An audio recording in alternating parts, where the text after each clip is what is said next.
Gestion des caisses. Dans cette vidéo, nous allons voir comment les caisses sont gérées et comment les mouvements sont faits dans les caisses de façon manuelle et de façon automatique. On se connecte en tant qu'administrateur de la plateforme. Nous voyons caisse. Donc, ici, tous les soldes. On va voir. Nous voyons toutes les caisses ainsi que les soldes des caisses. Nous avons Conakry qui a 3 caisses en G9, caisse principale, partenaire et superviseur. Nous avons Adjamé 3 caisses, Abobo 3 caisses. Donc chaque agence a 3 caisses dans la devise de son pays. Donc chaque agence peut faire des encaissements et des décaissements dans la devise de son pays. Donc la création d'une caisse dans la devise du pays est automatique. C'est-à-dire que lorsque on crée une agence, les caisses sont automatiquement créées. Et les montants sont remis à zéro pour l'agence qu'on vient de créer. Nous allons faire un exemple ici. Ici, regardons par exemple dans l'administration les devises, les pays par exemple. Nous avons la France qui utilise l'euro. Ça veut dire que si nous créons une agence en France, automatiquement la devise de travail de cette agence-là sera l'euro. Il est possible d'activer une deuxième, troisième, quatrième devise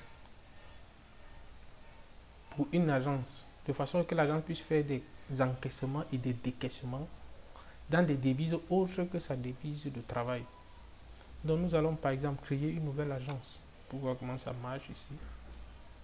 Nouveau. On va faire le nom d'agence, peut-être Paris. On va mettre en France. Liste d'agence, Paris. Description, agence de Paris. Type d'agence, agence supervision. Commission client. Bon, mettons 10% pour les transferts qui vont à Paris. Pourcentage d'avoir 15, pourcentage perception 15. C'est une agence de supervision, donc il n'y a pas de commission pour son superviseur. Actif, enregistré, enregistrement enregistré. Donc nous avons l'agence de Paris qui est enregistrée. Donc si nous revenez encore sur les caisses,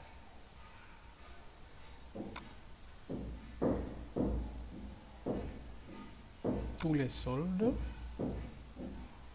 nous voyons qu'il y a 3 caisses qui ont été créées en euros. Les caisses de l'agence de Paris.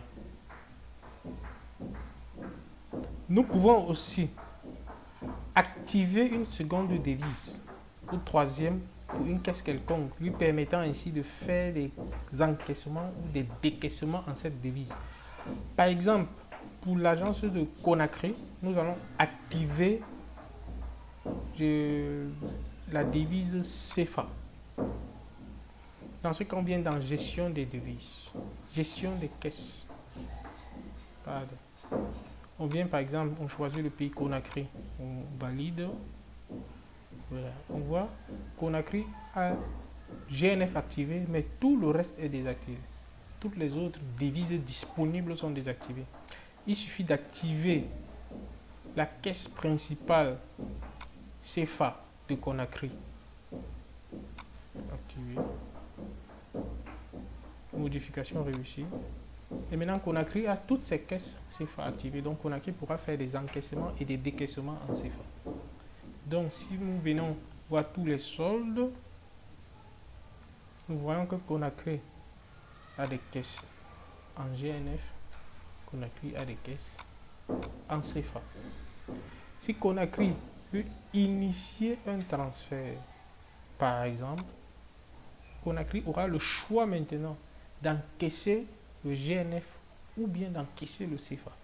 Et si Conakry veut payer un transfert, Conakry a le choix de faire le paiement en GNF ou le paiement en CFA.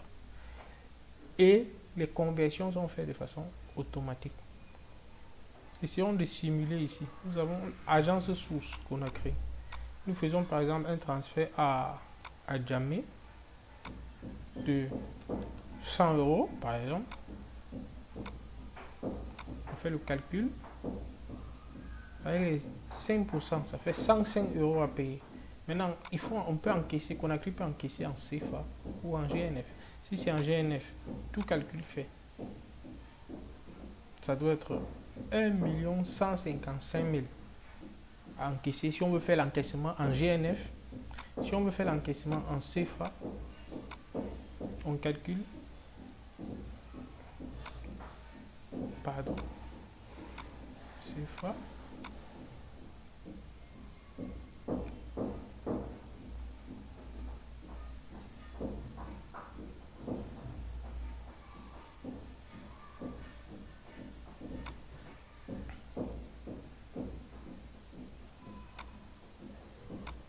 À jamais, si on veut faire 100 euros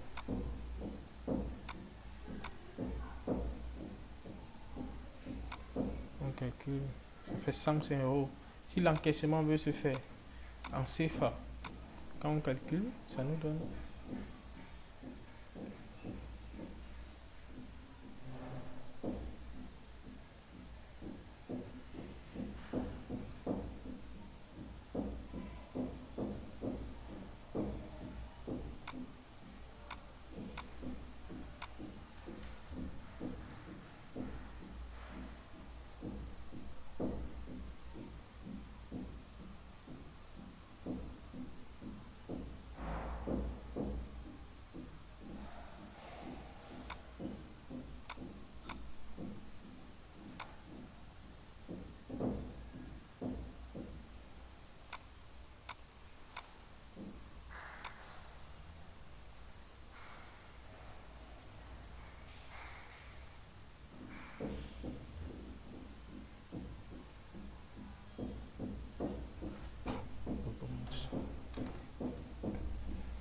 si par exemple nous faisons un transfert vers Adjamé de 100 francs CFA.